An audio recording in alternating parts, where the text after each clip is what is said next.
Chapter 53, The Spy's Gambit. Date, 33,480 second quarter, Chalice Theocracy, a month ago. Lyra sat in a carriage with windows shut. They clearly wanted discretion, but not so extreme that she was blindfolded. She wore her fey form, the classic disguise for work in Chalice.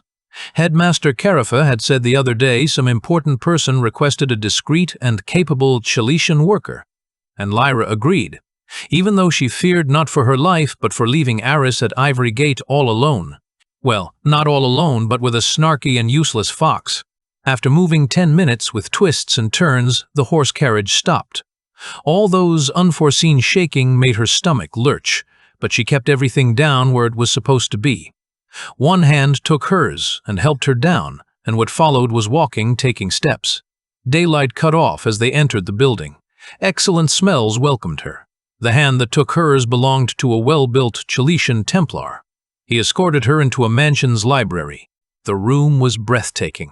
Books lined walls that stretched 2 stories high, bound in leather and gold leaf, their spines gleaming in the light from crystal chandeliers. The shelves were carved mahogany ornate with religious symbols and angels in relief. At the room's center sat a giant table clearly designed for important meetings rather than eating. The wood was polished to a mirror sheen, surrounded by high-backed chairs upholstered in crimson velvet. Small marble statues occupied every corner, angels and saints frozen in poses of benediction. Every color was gold and red Chalician in every aspect. She looked around, afraid to leave her spot. The room was filled and organized by an exquisite designer. The carpet beneath her feet was thick enough to muffle footsteps woven with golden thread depicting scenes from Chalice scripture. Then the door opened and what followed almost made Lyra scream. High Priestess Aeloria entered. "I am caught," was the first idea that passed through her head. But again, why would she bring Lyra here as a guest if she was caught? She should have been shackled and in a torture chamber. High Priestess I. She stood up. She tried to bow. No need to stand or make gestures. Leave us. She turned to her convoy. But Your Highness. You think a nobody scribe can harm me, I said. Leave us. Days of me harming you will come. You traitor. Every past doing will be paid for. You took our freedom movement and are trying to turn it into your ascension. Lyra thought to herself, keeping her face carefully neutral. After they left, Aeloria spoke. I'll be open and not beat around the bush. I need someone capable who can both build specific stuff and not going to talk around. Headmaster Carafa told me you made wood and metal adjustments around the library. My previous crafter had a big mouth and now it's shut forever. She finished in a threatening way. Lyra clenched her fist. It was definitely a threat. Headmaster must have seen the mechanical adjustments I made around the library, she thought. What do you want from me, Your Highness? She said in a half-angry, half-shy way. She was trying to control her anger, but some stress was leaking out. Next month there will be a meeting here for the Covenant of 11 Kings, and I will be the first host outside of their kingdom. I need them to be comfortable and safe. And you want me to... Stop interrupting. Her eyes turned red, a flash of divine power. I want to make sure their protection and also their discretion is absolute. I have this. She produced a small machine similar to Lyra's device, but with glass attached to it. Lyra recognized it as a visual transmission and recording device. Like mine, but this seems to require cable connection, she thought. She remembered pocketing a couple from the Creator's Lab the day she left their world. I have another room behind here. I want you to embed this into the bookcase without making sure it will not be visible from any leader. I don't want them to get anxious about any safety concerns. She continued. Yeah, safety concerns. And I am an idiot. It's for spying, Lyra said to herself without Aeloria hearing. What did you say? It looks like creator tech, and this looks like it requires a cable to attach. Also, I need to make an opening to the wall and pull all those bookcases. Anything can and will be assisted. All the tools the previous crafter used are in the basement. Take any Templar or priest and make it ready in a month. I will do, Your Highness.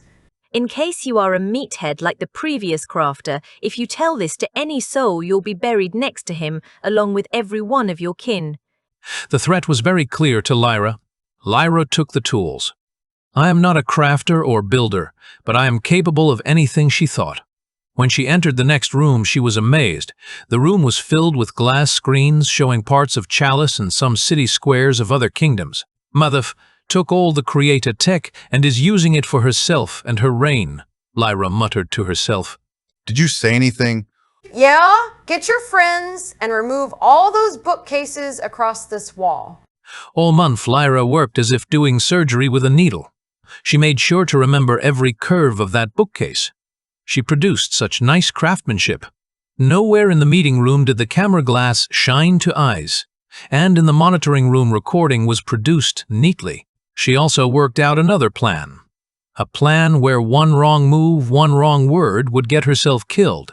She stole house guard clothes, and every time she took a bathroom or eating break, she turned into human form, wore guard clothes, and chatted with other house workers. She convinced everyone she was the new guard, keeping an eye on the new crafter. Even Aeloria, when she saw her, didn't suspect it.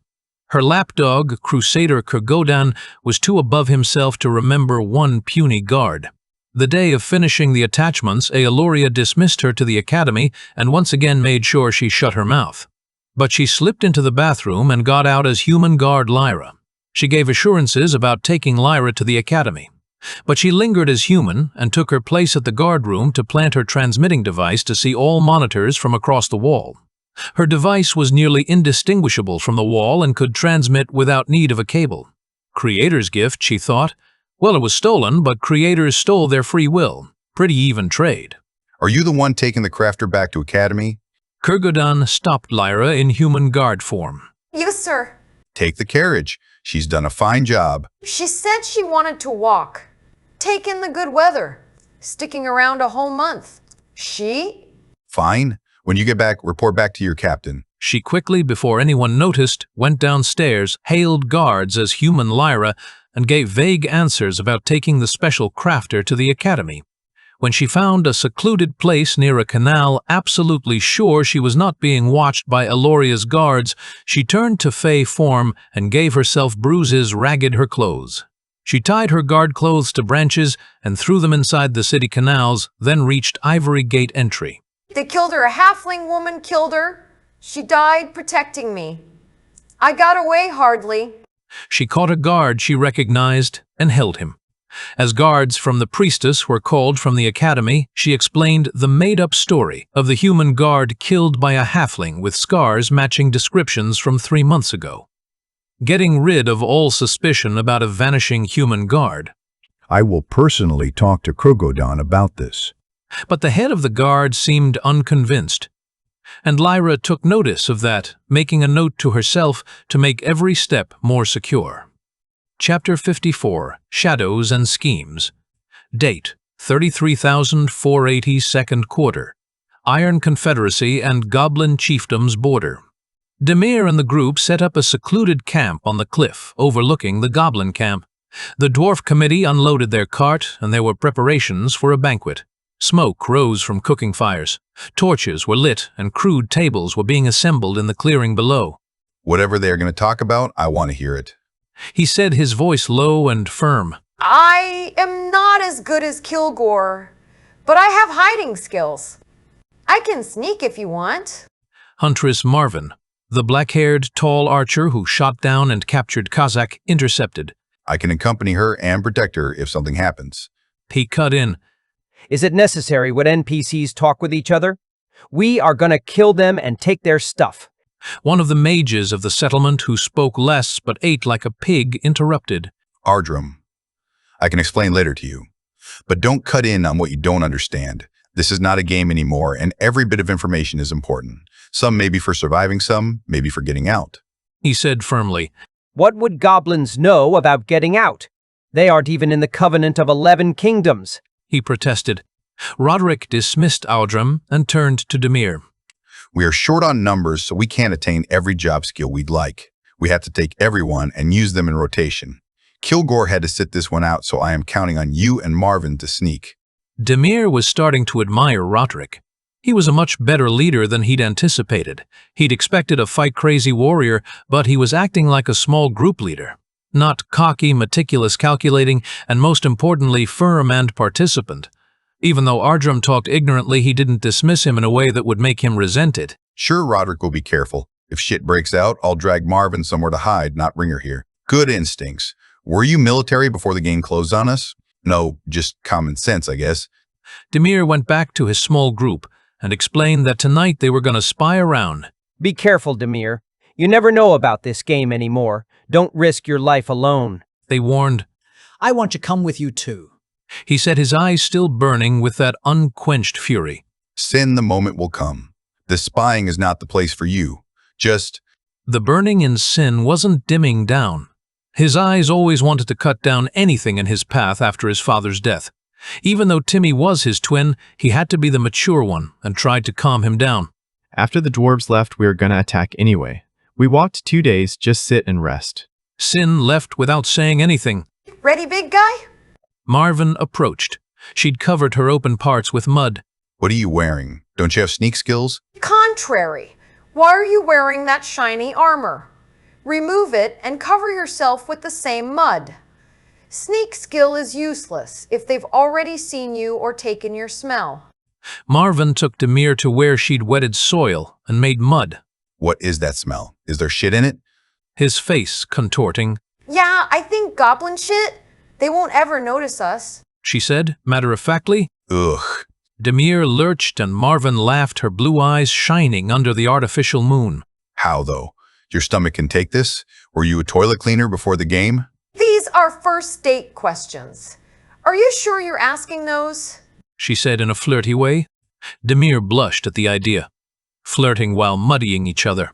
He tried to hide it. The game closed on them. He'd lost people. He had no idea if his best friend, a friend practically left alone in the game, was alive or dead. But here, Demir was laughing with a girl pretending to be a huntress and warrior. Okay, this is enough. Let's go before they all get drunk and miss their conversations.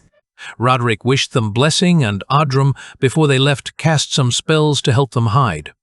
They moved like shadows down the cliff. Feet careful, breath slow, the night, a blanket that kept their shapes muffled and their intentions safe. Every crack of twig sounded like a drumbeat, every owl call like a sentry's probe. Demir felt naked without his plates.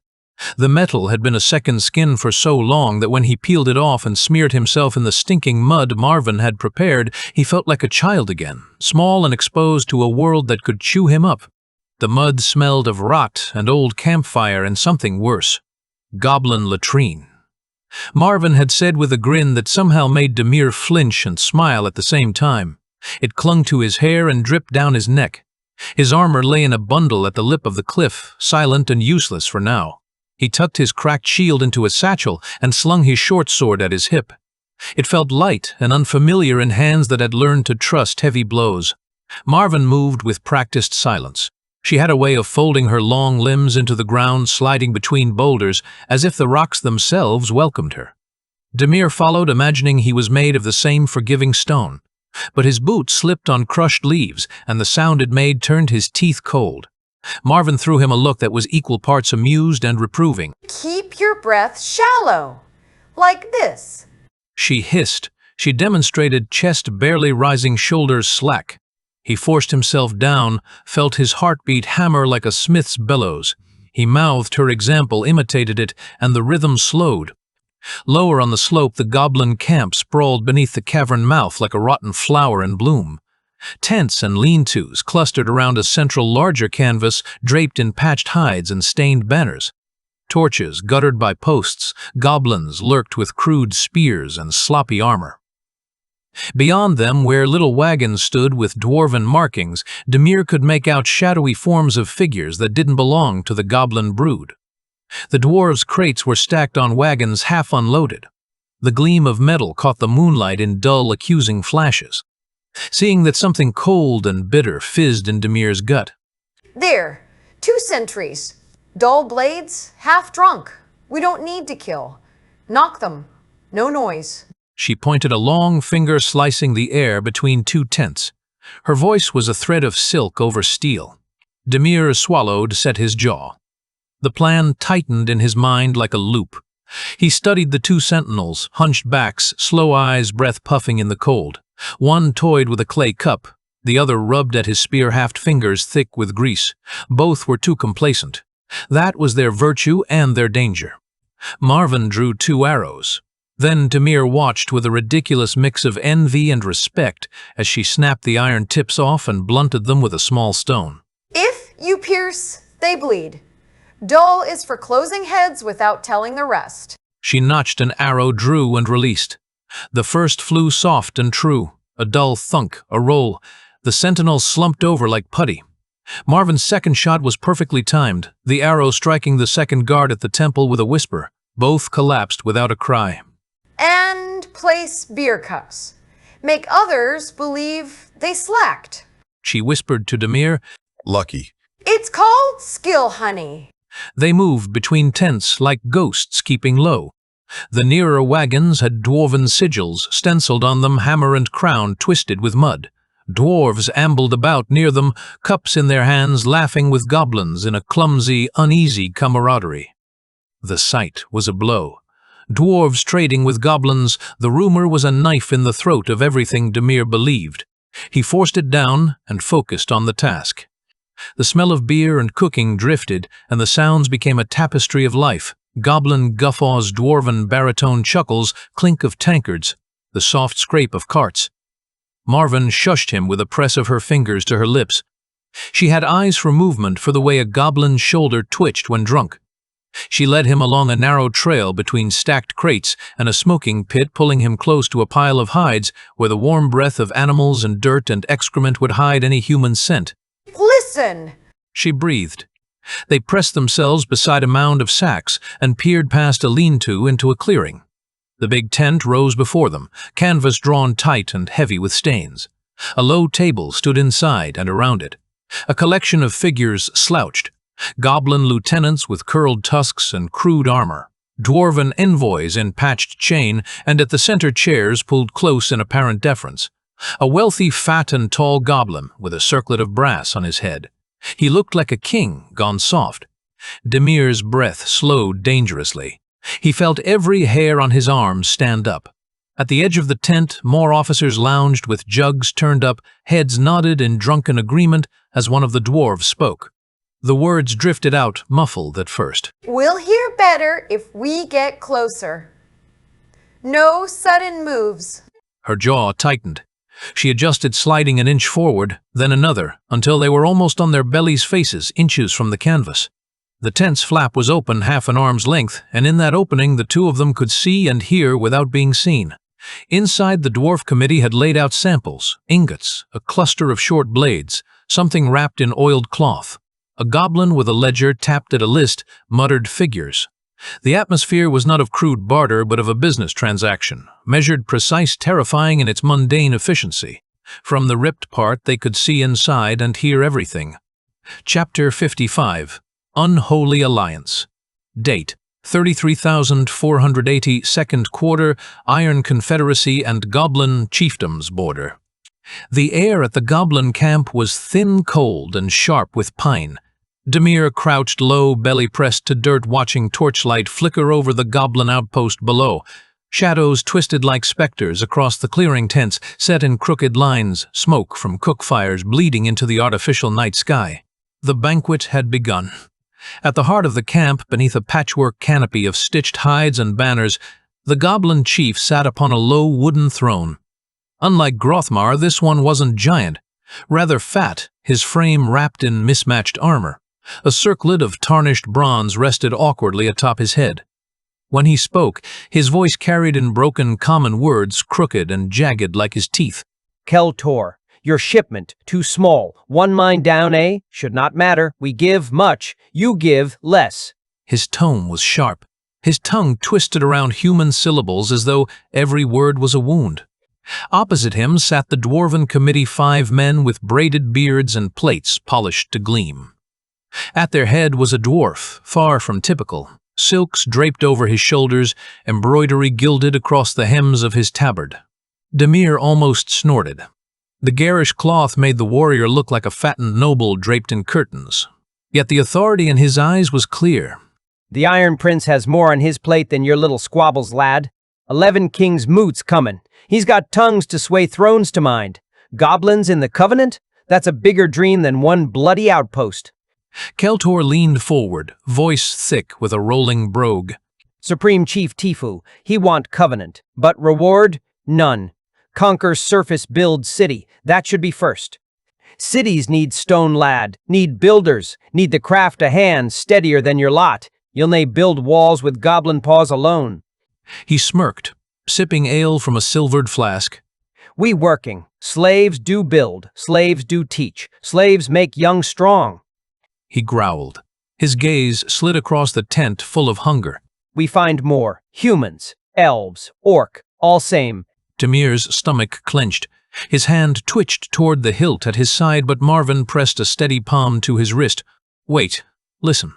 Careful, lad. Snatching every whelp and widow ye find will raise questions. Iron Prince doesn't he want whispers reaching the moot? Peaceful partners, aye. If ye keep acting the savage, you'll ruin the prince's work. His reply was patient, almost patronizing. Covenant is for weak, for talkers.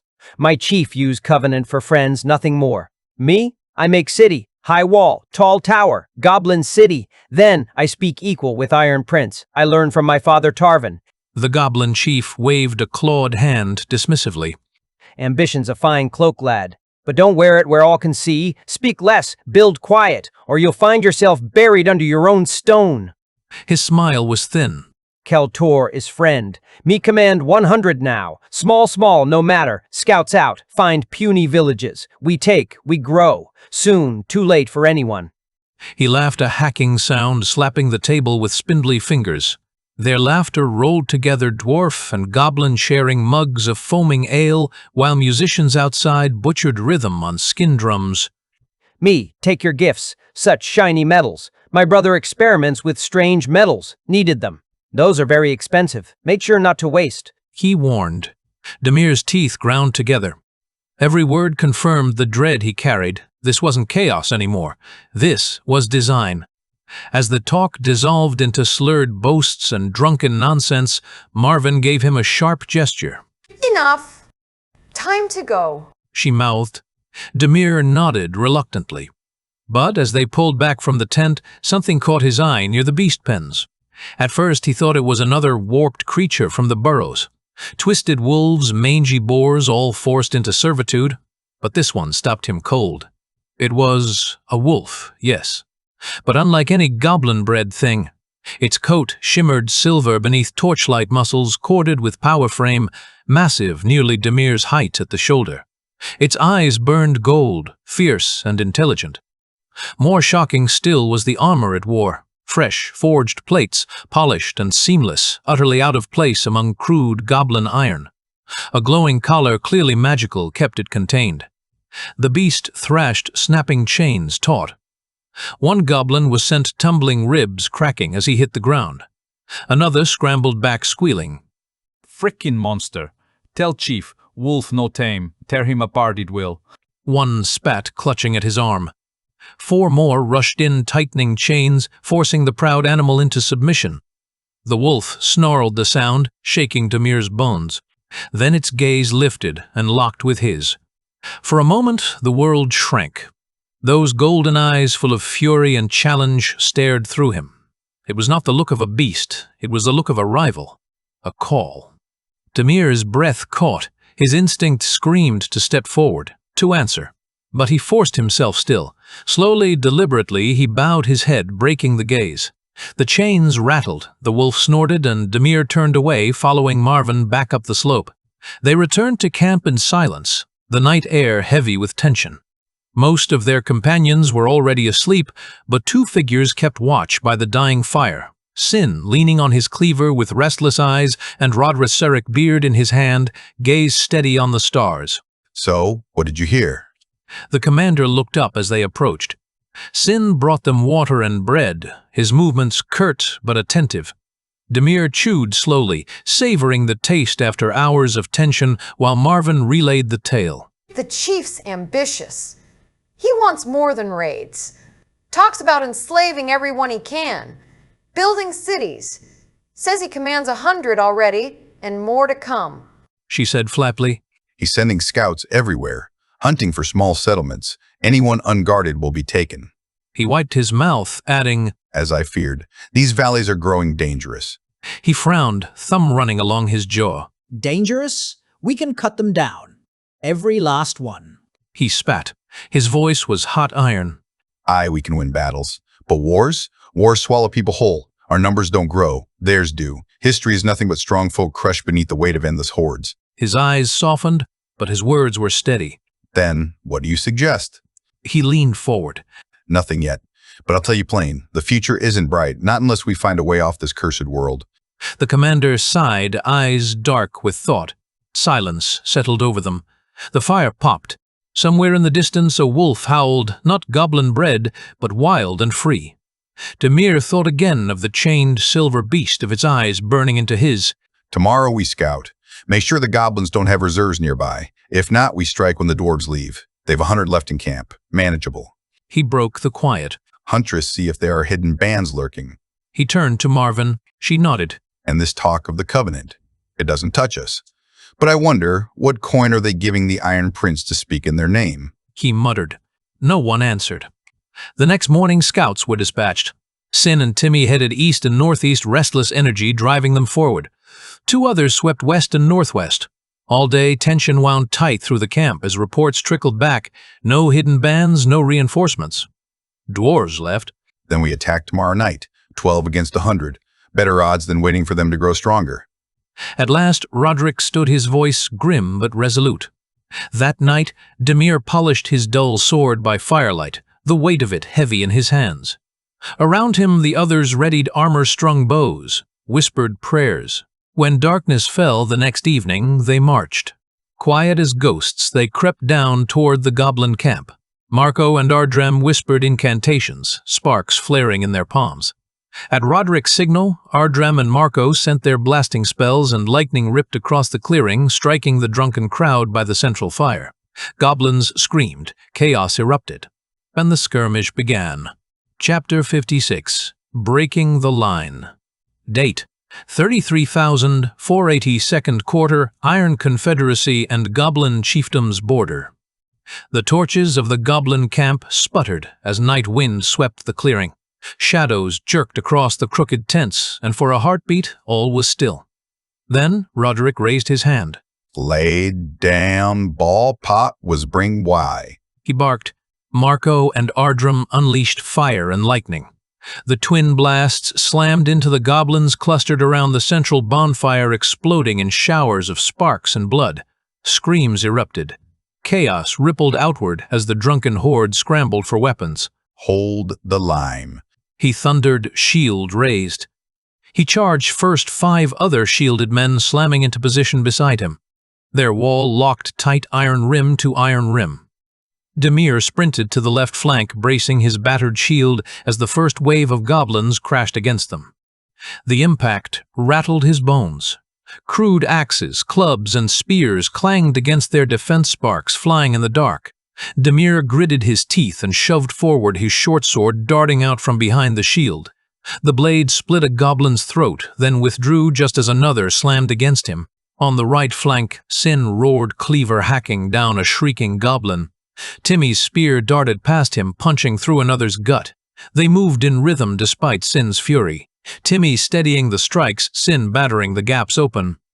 Behind the wall, Marvin's bow sang. Each arrow found a skull or throat, sharp twangs cutting down goblins before they reached the line. Marco and Ardrem hurled blasts of fire and crackling lightning, scything through weaklings in droves. The air stank of burnt flesh and ozone. Keep the wall. He shouted again, voice calm, commanding, carrying above the din. Demir's arms burned. His shield juddered with each blow, his sword chipped and dulled against bone. Still he held, pushing goblins back step by bloody step. For a time, it worked. Weaklings fell in heaps, their numbers thinned. Human fighters broke off from the wall to flank stragglers, cutting down goblins trying to circle. The skirmish tilted in their favor. But then howling cut the air. From the chief's tent came a sound that froze Demir's marrow, the howl of a beast deep and resonant, shaking the very ground. The goblins roared in answer, parting like water as their leaders emerged. 2 elites strode forward first, hulking brutes clad in patchwork plate iron masks hiding snarling faces. Their axes gleamed sharper than any crude goblin steel clearly upgraded from sentry weapons. And behind them the chief himself rode into the firelight astride the silver wolf. The beast dwarfed every creature in the camp, armored in seamless plates that shone with unnatural polish. It strained against chains, fangs bared foam flecking its muzzle. The chief clung to its back with manic glee, a giant spear leveled in his hands. Human wall, break! He bellowed, words broken and jagged. The wolf surged forward. The chief's spear slammed into the shield line. The impact was catastrophic. Wood splintered, men toppled backward, and the wall cracked open like a split log. Roderick roared as he absorbed the brunt of the blow, his shield dented inward. Goblins poured into the gap, shrieking, clawing, driving toward the heart of the formation. Close. Close it. He shouted, forcing his shield up again. Demir snarled and shoved against the tide, but already the fight had turned. The line was broken. The battle dissolved into knots of desperate struggle. Demir, Sin, and Timmy were driven to the right by 2 goblin elites. The brutes swung with terrifying force, each blow hammering against shield and steel. Sparks flew as Demir blocked a downward chop, the vibration numbing his arm. He slashed back, but the blade skittered off armor as though striking stone. Only charged strikes worked. I know it. But here in chaos, where every second is survival, measuring the rhythm for a charge is near impossible. I can't count, like in the mines where almost all my fights were one-on-one, Demir thought. This sword is no better than Moradin's sword. I'm fighting blind. He thought bitterly, parrying another swing. One elite slammed his boot into Timmy's gut, then rammed the edge of his axe between the boy's legs. Timmy's scream cut short as he collapsed, clutching himself, eyes wide in agony. He roared. Rage flooded him. He hurled himself forward with reckless abandon, cleaver hacking wildly. The second elite backhanded him. The strike landed like a hammer, hurling Sin to the dirt. His chest burned. He saw the moment, the second of exposed neck, as the elite raised his axe to finish Timmy. Demir roared and gathered every ounce of strength. His sword glowed faintly, not with magic but with sheer will, as he swung in a perfectly timed charged slash. The blade bit deep into the elite's throat. Blood sprayed hot and thick, and the brute crumpled with a crash of iron. The world narrowed. Demir grabbed Sin by the collar and hauled him up. You can't fight like this. Pure hatred will kill you. Do you understand? You'll burn yourself out. He shouted, shaking him. He almost killed Timmy. His eyes blazed. Yes, but you still have him. You still have your brother. If you keep fighting like this, you'll get both of you killed. For weeks you've been drowning in rage. It has to stop. He forced him to look. Timmy writhed, but still breathed. Sin's jaw clenched, silent. Your father didn't want me to tell you this, but you have another sibling. Your mother was pregnant. She's waiting for you. Back in the real world. You have to survive Sin. You have to return to your mother. You don't get to die here. His voice dropped, harsh and urgent. Before Sin could answer, the second elite lunged. Demir raised his shield to catch the blow. The impact split the rim, tearing wood and iron, but he held. His knees buckled, teeth grinding. Now, he roared. Sin surged forward. For a heartbeat, his cleaver glowed, not with system light, not with numbers or pop-ups, but with raw, burning fury refined into focus. He swung, and the strike carved clean through armor and bone. The elite, staggered chest split wide and collapsed in a heap. Demir's shield arm trembled, the torn edge biting into his hand. He stared at Sin, shaken. That strike had felt like a charged blow, though no markers appeared, no system prompt glowed. We will tear this game open and get out. Just believe. He said to Sin. Elsewhere, Roderick fought like a wall of iron. He and 2 shielded men pressed against the wolf's lunges, barely holding ground. Ardrum hurled arcane bolts, flame searing fur, lightning snapping against the beast's armor.